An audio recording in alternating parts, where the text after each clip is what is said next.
Porque toda vez que há um escândalo, veja, é incrível o timing disso.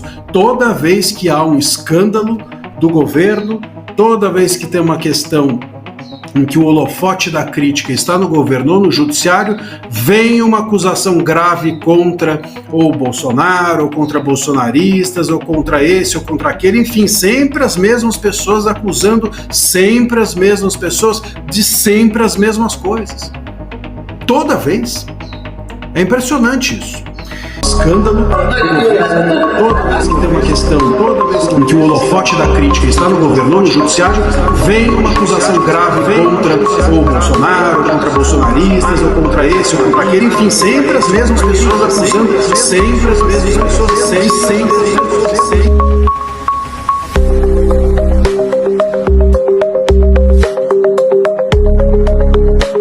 Para de ser palmolém, esquerda de merda. Para de ter medo das coisas. Vai pra cima, porra. Vai pra cima. Vocês têm estrutura ainda, alguma coisa de dinheiro eu sei que vocês têm. Vai lá, mano. Compre armamento, faz a porra toda. Faz um acordo. Vocês não são amigos da Venezuela, pede armamento pra Venezuela. Vamos começar a guerra, velho. É isso que tem que acontecer. Não tem mais condição de aceitar um bosta como o Bolsonaro no poder. Esse cara tem que ser assassinado. Ele e família. Menos a filha que não é política. Os políticos da família Bolsonaro, pra resumir. Os 4. Os 3 filhos bosta e o próprio pai. Esse tem que acabar, esse tem que morrer. Acabou, velho. É o que eu tô falando. É crime, falando. É sapata, foda-se, me prende. Você tem que morrer, Bolsonaro. Você é um câncer na sociedade. Você é um lixo. Você é um opressor de merda. Um covarde.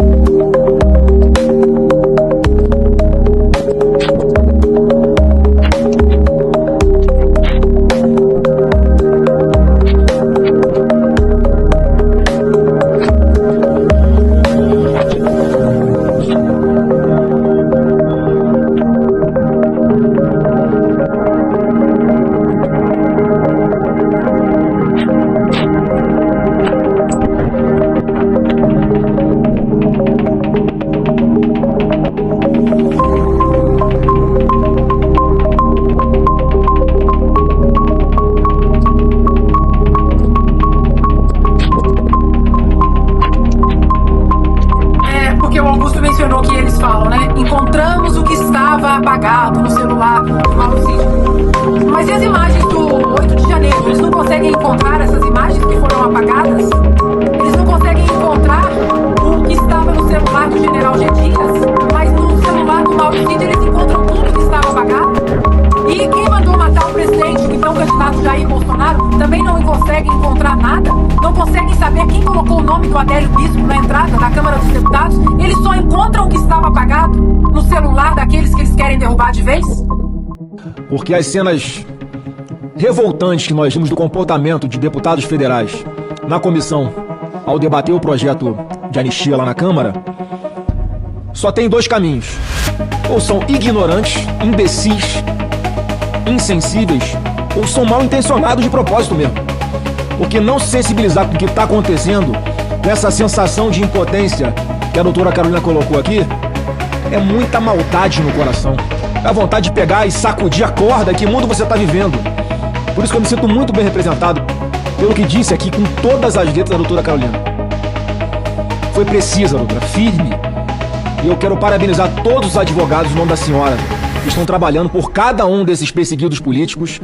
E se é que eu posso fazer um pedido aqui aos familiares, levem mais uma vez o meu abraço e o abraço do presidente Bolsonaro a quem está sofrendo injustamente, porque eu fui pessoalmente proibido de visitá-los. Muitos podem não saber, nós fizemos em uma dessas relações de parlamentares para fazer a visita aos perseguidos políticos aqui na Papuda, em Brasília. Nominalmente eu fui proibido pelo ministro Alexandre de Moraes de visitá-los, eu e o senador Marcos Duval, por uma situação que eu nem sabia, porque segundo ele eu sou investigado também. Até hoje não foi citado, não sei porquê, se é verdade, se não é, mas o fato é que eu não pude ir prestar pessoalmente a minha solidariedade por causa dessa decisão de quem de fato está mandando no Brasil. Isso, eu costumo dizer, desde que esta caçada ao Bolsonaro começou. Então vou lhes dizer na qualidade de professor de Direito. Abram o caderninho da vida de vocês e anotem com canetinha Pelican roxa. o direito brasileiro, mais especificamente o direito criminal, que é aquele que pune ilícitos que são tão graves que o legislador leva à categoria de crime, e o crime é apenado com a privação da liberdade, o direito penal ou criminal brasileiro não pune atos preparatórios. O Código Penal brasileiro é claro, bastante o suficiente para comprovar que, no Brasil, por mais perversos que sejam quaisquer planos criminosos, os planos não são passíveis nem de punição, portanto, nem de processo, portanto, nem de denúncia, logo, nem de investigação. Muito menos, então, de prisão preventiva. O Brasil não pune atos preparatórios. Falar em minuta de rascunho, de tentativa de golpe, é falar de atos preparatórios. Falar de listinha impressa no Palácio do Planalto para matar quem quer que seja, Lula, Alckmin, Alexandre de Moraes, poderia ser o próprio Bolsonaro, Michele e o André Mendonça, poderia ser qualquer pessoa. Uma lista com a preparação, com a cogitação para o crime, não é passível de punição, nem de processo, nem de denúncia, nem de investigação e muito menos de prisão preventiva, meus senhores.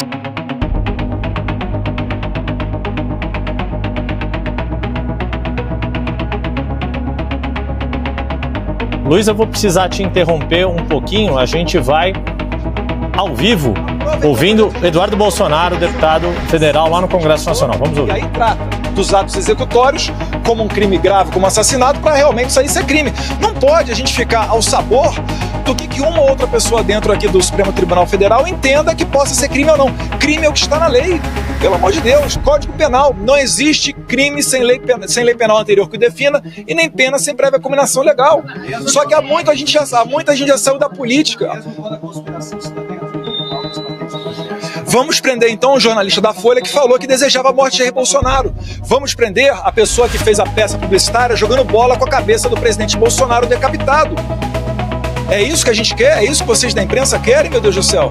Não pode haver a todo momento 2 pesos, 2 medidas.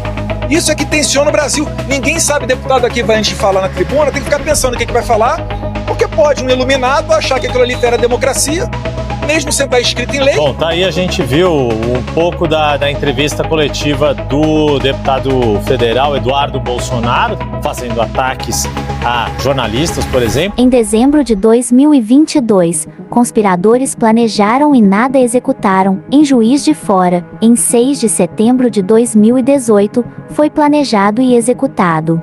Só existe uma verdade, presidente. A única pessoa que sofreu, um político nesse país, que sofreu uma tentativa de assassinato, chama-se Jair Messias Bolsonaro. E isso a Polícia Federal não investiga. Pior, o delegado presidente dos inquéritos, prezado Alan Garcês, passou a ser o diretor de inteligência da Polícia Federal, Aloysio Mendes. Que marmelada, prezado Alden, prezado Sanderson, que é da Polícia Federal também. E agora, sabe o que vai acontecer? Sabe para onde é que ele vai, por favor? Agora que o Trump foi eleito lá nos Estados Unidos, prezado Caveira, ele tá indo para Londres, ser adido militar da Polícia Federal em Londres. Londres que recentemente teve uma eleição e tá dominado pela esquerda. Lá estão botando gente até que tuita na cadeia a rodo, né? A torta e a direita. E eu pergunto, querem nos fazer crer agora que pegaram, né, 4 generais, um outro colega da Polícia Federal, botaram preso, quando a gente sabe que prisão preventiva é uma medida extrema, de urgência, só para quem tá atrapalhando a investigação ou com risco de fuga. Botaram esses caras 2 anos depois na cadeia. Aí eu pergunto, onde é que tá o cara que escreveu para a Folha de São Paulo, Zuco Gilvan, desejando a morte do presidente Jair Bolsonaro? Será que isso não é uma ameaça ao presidente da República? Será que eu não posso imaginar que ele estaria pensando em matar o presidente da República? Não seria isso tão ou mais grave do que o fato que a gente está vendo hoje aqui, que está levando pessoas à cadeia? O que eu posso falar em matéria de crime de ódio, né, que não tem a definição legal, graças a Deus? da pessoa que joga bola com a cabeça do presidente Bolsonaro? Será que ele quer o bem do presidente ou será que ele está instigando novos Adélios Bispos?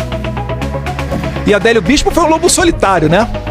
Agora, ministra Simone Tebet, com toda a sua excelência criminal e policial, sua experiência de vida sensacional na área investigativa, diz que não se trata de lobo solitário. O outro lá, dizem que se matou com fogos de artifício, deitou a cabeça pra se matar com os fogos de artifício. Tô achando isso meio estranho. Tem que analisar essa imagem pra ver certinho se ele não foi de repente alvejado. Correram no dia seguinte, Alexandre de Moraes já estava dando entrevista, tinha imagem do cara solta. Será que soltaram a contragosto dos ministros do Supremo Tribunal Federal, as imagens do Supremo Tribunal Federal? E as imagens do 8 de janeiro que Flávio Dino não deu? Mas ao que parece é um conluio, onde até o ministro da Justiça de Lula vira ministro do STF e o ministro do STF que se aposenta vai para o Ministério da Justiça de Lula. É inacreditável o que a gente está vendo, senhor presidente, né? Então não tem como você não relacionar esses fatos e entender que nós não estamos diante de uma conduta grave. Até porque, na esfera da cogitação, não é crime. Para quem estuda direito, a maioria dos senhores aqui da área policial sabem muito bem, mas me permita aqui falar com o telespectador, para você considerar um crime tentado, ele tem que ser iniciada a execução. Vamos falar de uma analogia recente. Facada em Jair Bolsonaro versus caso Tio França. O candidato a presidente da República estava em primeiro lugar, leva a facada, mas o STF não assumiu a investigação do caso. Eu não conheço uma forma mais contundente de se agredir a democracia. E esse cidadão agiu sozinho, era um lobo solitário, foi dito por todos. Por sua vez, Tio França, imediatamente, o STF assumiu imediatamente a investigação do caso. O ministro Barroso nomeou o ministro Alexandre de Moraes para conduzir o inquérito. E na sua primeira declaração, antes de assumir o inquérito, inclusive, Alexandre antecipou o julgamento de causa, enquadrando o falecido como terrorista e fez uma análise política de conjuntura, dizendo que não cabe anistia. Não cabe ao ministro do STF opinar sobre o que não é sua prerrogativa. O ministro precisa exercer o seu papel de juiz e esperar ser provocado. Quando ele for provocado, ele fala. Antes, ele está sendo irreverente, ele está sendo inábil e ele está usurpando a prerrogativa do Parlamento do Executivo brasileiro. E isso gera desequilíbrio institucional, claro, e ao mesmo tempo nos leva a indagar qual a imparcialidade do ministro Alexandre de Moraes de julgar um caso em que ele já antecipou o seu julgamento. Eu li todo o material que foi disponibilizado no caso da prisão dos militares acusados de tentativa de golpe de Estado. Não encontrei em nenhum trecho descrição da suposta tentativa de golpe, muito menos da tentativa de assassinato de autoridades. Alguém poderia me indicar em qual trecho do documento esses atos podem ser encontrados?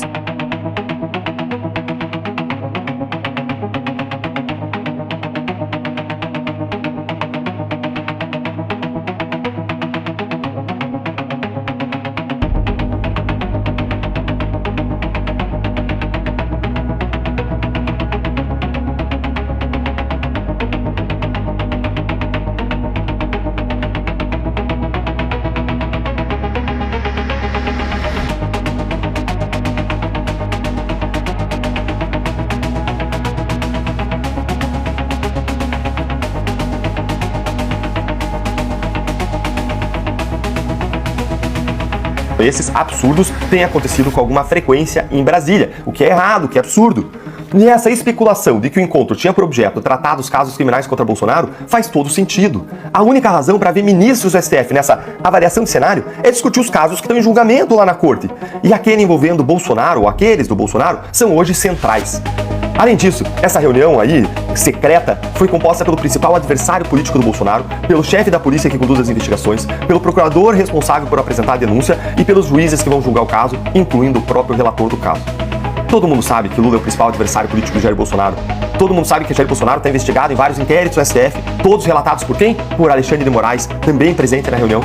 Em algumas dessas investigações, como aquelas da fraude no cartão de vacinas e das joias sauditas, o Bolsonaro já foi indiciado pela Polícia Federal, que é liderada pelo André Rodrigues, outro participante do encontro.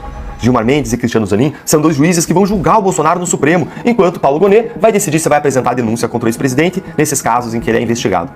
O que nós estamos assistindo é a uma total contaminação política do STF e dos seus julgamentos criminais, especialmente aqueles envolvendo Jair Bolsonaro. A Suprema Corte, ela se comporta como quem está numa explícita lua de mel com o governo Lula, com os ministros participando de conversas políticas com o presidente da República, principal interessado na condenação de Bolsonaro e na sua retirada da vida pública. Vamos lembrar que o Código de Ética da Magistratura, gente, proíbe juízes de exercerem atividades político-partidárias. E isso é, inclusive, crime de responsabilidade punido com impeachment. Mas isso não é suficiente para impedir Moraes, Zanin e Gilmar Mendes de agirem como eles querem. A grande verdade é, a vontade suprema não se submete à lei. A imparcialidade judicial, ela tem dois aspectos. O primeiro é a isenção do juiz no julgamento, ele é julgado de uma forma justa. O segundo aspecto, muito importante, é a percepção pública da isenção judicial. A regra da imparcialidade, ela protege não só o resultado do julgamento, mas também protege a imagem do judiciário, que por aqui vem sendo violentada, dia sim, dia também, por abusos praticados pela Corte nas investigações e processos contra Bolsonaro e contra a direita. É urgente que esses casos sejam reavaliados pela Corte Interamericana de Direitos Humanos, e as chances disso acontecer aumentam muito com a eleição do Trump. Isso porque se nós formos esperar que a mídia e o STF reconheçam o escândalo dessa reunião, aí nós estaremos, sem dúvida, esperando pelo dia de São Nunca. Gente, tô aqui para falar desse atentado grave contra o político no nosso país. Pois é, gente, essa aí foi a facada sofrida pelo Jair Bolsonaro, então candidato à presidência da República, em primeiro lugar. A gente não tá falando de conversinha de WhatsApp, de conjectura, de cortina de fumaça. A gente tá falando de um ex-filiado do Sol que enfiou a faca na barriga do então candidato Jair Bolsonaro. Nesse mesmo dia, ele teve a presença registrada na Câmara dos Deputados de Brasília. Nesse mesmo dia, surgiram advogados caríssimos se oferecendo para defender. Esse fato já tem mais de 6 anos. Foi em setembro de 2018. De lá para cá, o presidente Bolsonaro sofre com as consequências disso. Já passou por pelo menos 6 cirurgias para tentar consertar o estrago da facada. E até hoje, a gente não tem resposta de quem está por trás disso. Roteiro do filme do Woody Allen, né?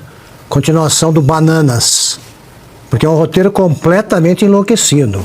O negócio é o seguinte, há pouco tempo se descobriu um plano feito pelo PCC que incluía a morte, previa a morte, o assassinato do Sérgio Moro e do Silvio Sabe, do Gaquia, o nosso promotor, né, que combate o PCC com uma coragem admirável. Ele está praticamente sem sair de casa há anos e seguindo no combate. Ali ficou claro, foi tudo divulgado e ficou evidente o que estava preparado.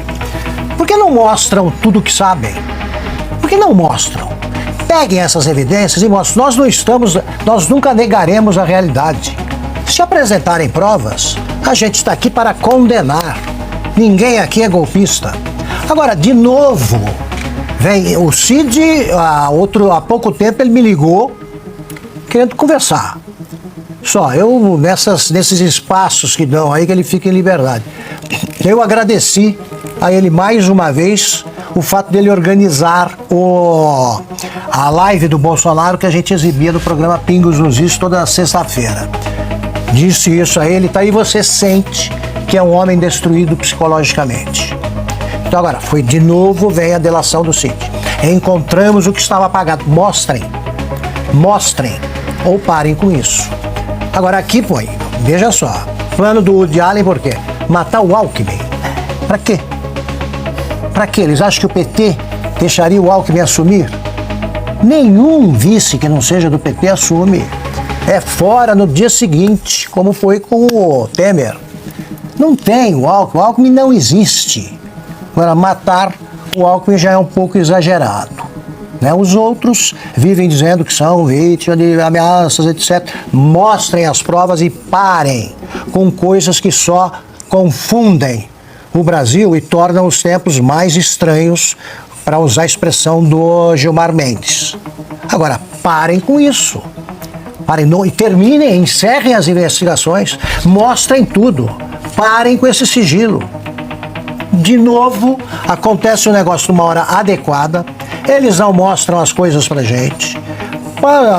Dizem que foi, como a Ana lembrou muito bem, imprimiram no Palácio do Planalto. É muito amadorismo pro meu gosto, mas eu não posso negar o que eu não vi.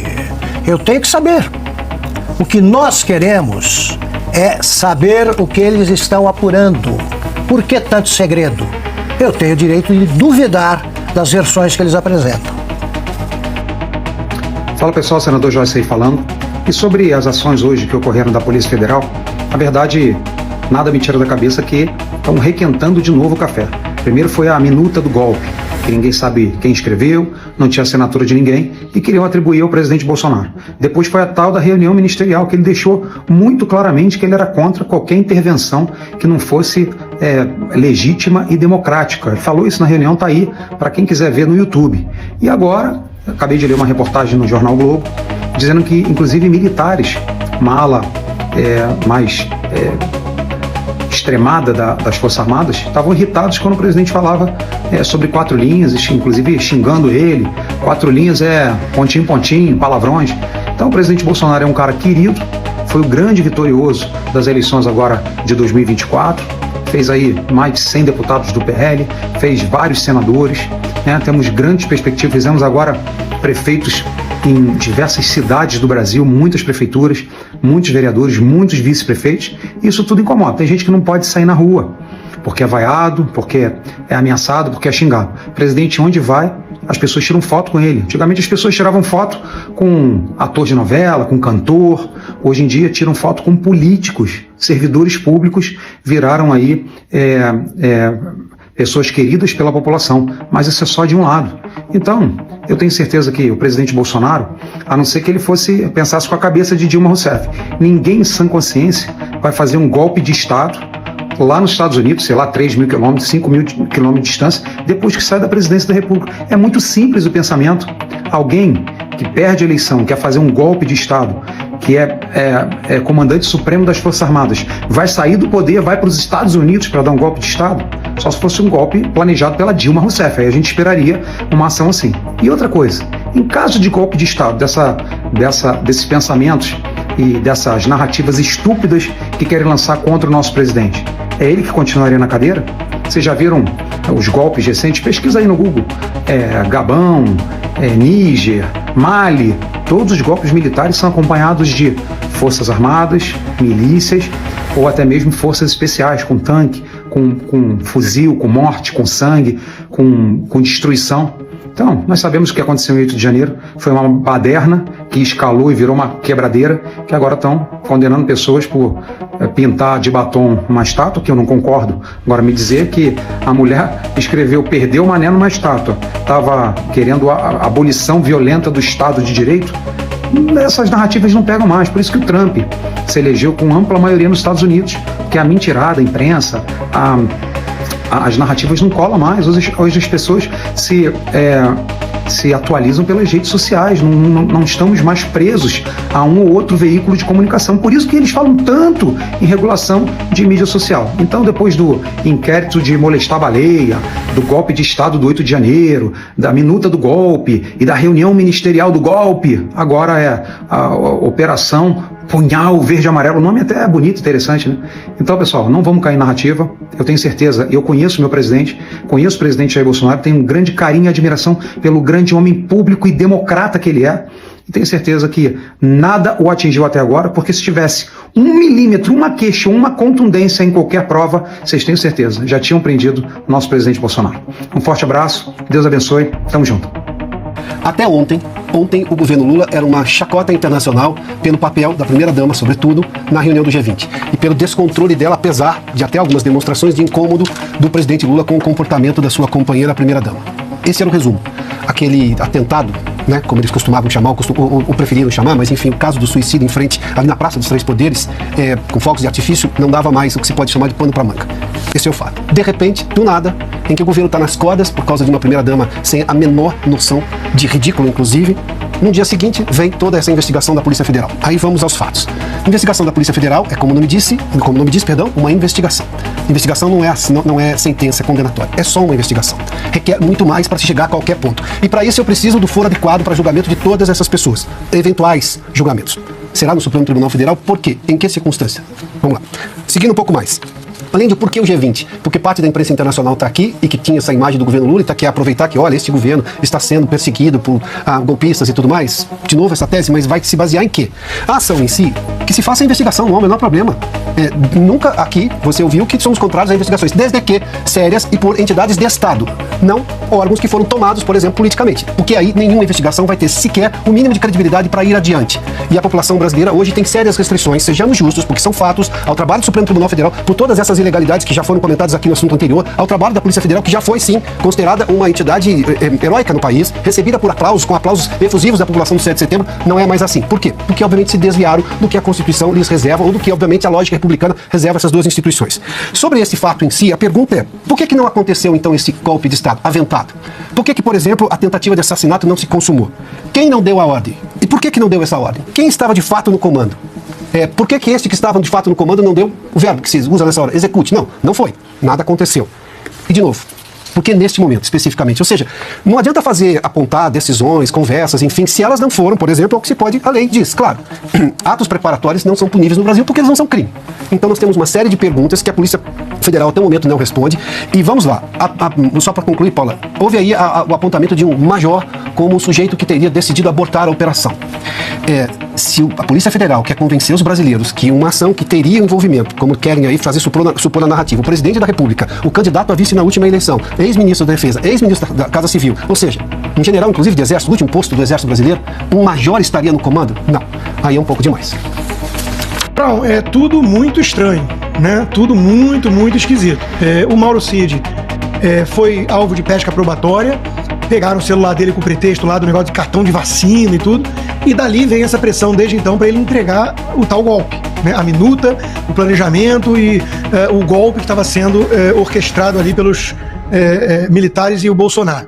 Ele não conseguiu entregar nada porque não tinha, tipo o caso do Felipe Martins. Aí agora já tinha ventilados na imprensa que ele ia ter a delação dele cancelada por conta disso. Quer dizer, a sensação que todos ficamos é que estavam pressionando para ele entregar alguma coisa. Isso vem na esteira do tal do rojão suicida, se é que foi suicídio ali ou se ele foi abatido a controvérsias, que justificou também o retorno dessa narrativa de um contexto golpista, violento, que precisa, então, ter punição, anistia, já era, como é que foi a palavra que o Gilmar usou? Impensável não, é incogitável. É incogitável falar em anistia, então já tinha voltado esse papo todo de censura nas redes sociais e enterrar a PEC da anistia que está sendo discutida no lugar certo, que é o legislativo. Essa coisa do rojão suicida não pegou muito. Aí tem alguns outros contextos, já que eles gostam de falar em contexto, né? A Janja dando gafe atrás de gafe e criando crise diplomática, os pobres percebendo que a crise econômica bate a porta, em vez de picanha tem que comer chicória, e por aí vai. Então, eu me reservo, né, o direito de desconfiar muitíssimo disso. Quero lembrar aqui que a peça, e eu me dei o trabalho de ler a decisão, né, do Alexandre de Moraes, é assinada pelo próprio Alexandre de Moraes e ele não é o Pelé para falar em terceira pessoa. Então ele é o principal alvo da conspiração. E a gente tem muitas dúvidas sobre as conspirações aí, né? Uma hora é enforcar, outra hora é envenenar, vão matar todo mundo, mas vão dar um verniz de ilegalidade usando o artigo 142, até o Ives Gandra, né? Então, pô, pra que você chamar o Ives Gandra, falar de artigo 142, você vai matar geral, porra. Vai matar geral, vai matar o presidente, o vice, o ministro do Supremo e vai invocar artigo 142 pra matar geral? Tá tudo muito estranho, né? Aí o Alexandre de Moraes assina a decisão que ele é o principal alvo. É um negócio louco isso. Como é que a Globo News não fica chocada com isso? A Daniela Lima estava saltitante hoje, tudo. Ninguém fica chocado. Isso não é coisa nem de Gabão, nem de Republiqueta das Bananas, gente. Não pode, o juiz é suspeito. Ele não pode ser o alvo e assinar que ele está determinando prisão de 4 pessoas, mais as placas todas, a movimentação toda dos militares todos, porque tentaram matá-lo. No golpe mirabolante aí, né? É tudo muito estranho. E claro, o deputado Eduardo tem um ponto. A intenção de matar não é sinônimo de executar um plano. A lei é muito clara quanto a isso. Né? O plano executado, ele precisa de alguma força externa que crie um impeditivo para ele seguir adiante. Senão é uma verborragia, é uma retórica incendiária, é um desejo, uma bravata de rede social, sei lá. Né? O colunista da Folha de São Paulo escreveu a coluna, Hélio Schwarzman, de por que seria bom para o país Bolsonaro morrer. Isso pode ser interpretado como uma intenção de matá-lo muito mais concreta do que o que temos até aí. Aí vem o ponto da Janaína Pascoal. Pô, se estamos falando algo dessa gravidade, por que está em sigilo? Por que nós não temos acesso às conversas, ao contexto verdadeiro das conversas? né? Tô na posição. Isso ventilou na imprensa. Tô na posição. Tô na posição pode ser qualquer coisa. Tô acompanhando o Alexandre de Moraes porque acho que ele tá dando um golpe na democracia e quero ver se eu pego ele com batom na cueca. Isso é muito diferente de enforcá-lo, arrastá-lo pelo cabelo que ele não tem em praça pública e por aí vai. Então, o negócio tá fantasioso demais, Brown. Tá tudo muito esquisito e eu realmente acho que o povo brasileiro não tá engolindo essa narrativa do Supremo, da esquerda e da Globo em conjunto. Eu trago já informações importantes, atualizadas em relação ao interrogatório de Mauro Cid, ex-ajudante de ordens e ex-braço direito do ex-presidente Jair Bolsonaro. O interrogatório à Polícia Federal em Brasília terminou agora há pouco. Os investigadores, pelo que eu apurei, não se deram por satisfeitos. Mauro Cid negou ter conhecimento da trama golpista para um golpe de Estado em dezembro de 22 e também do plano de atentado para matar o presidente eleito Luiz Inácio Lula da Silva, o vice-presidente eleito à época Geraldo Alckmin e também o ministro do STF Alexandre de Moraes. Lula está saindo agora, né? Recebeu a soltura depois da decisão do STF. Ele deixa agora a cela da carceragem da Polícia Federal em Curitiba. Vamos direto com Mark Souza, o nosso repórter. Mark, é você. Pessoas que o acompanham. Oi, Bate. Lula sai nesse momento da Polícia Federal aqui em Curitiba. Ele abraça algumas pessoas. Ele está exatamente no portão da Polícia Federal. Você percebe ali algumas pessoas ligadas ao Partido dos Trabalhadores, também correligionários dele. Lula que agora se dirige à militância que acompanhou ele os últimos 580 dias, que é o tempo da prisão, para que ele vai falar com a militância nesse momento. A Polícia Militar faz um cerco ali, Bate, para tentar garantir que o presidente Lula tenha acesso e consiga caminhar. Ele vai posar agora para a imprensa para fazer imagens. É a primeira imagem de Lula solto depois de 580 dias presos.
A gente está ao vivo aqui na Jovem Pan. O senhor pretende passar a noite aqui no plenário da Câmara?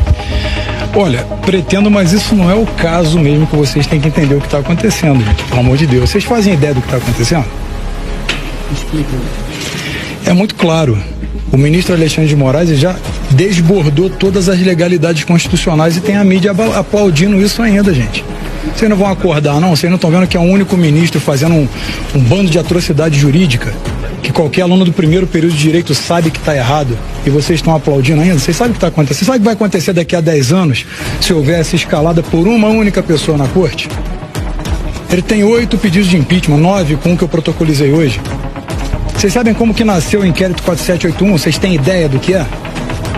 Nasce de ofício. não pode abrir inquérito de ofício. Eles usam o artigo 43 do Regimento Interno do STF.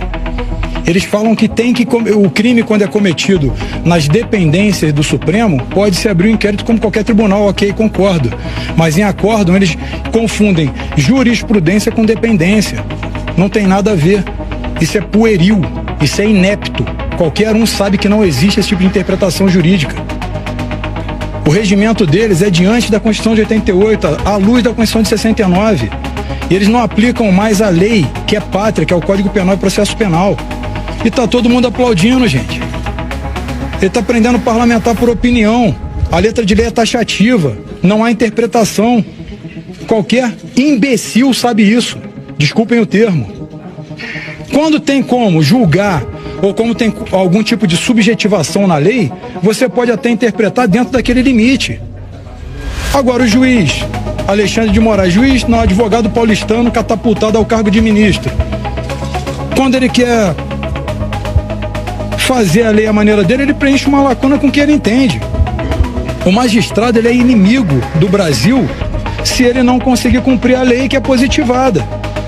O magistrado, ele tem que cumprir o que o legislador faz aqui. Ele é escravo da lei que nós fazemos através do voto de vocês. Agora, se vocês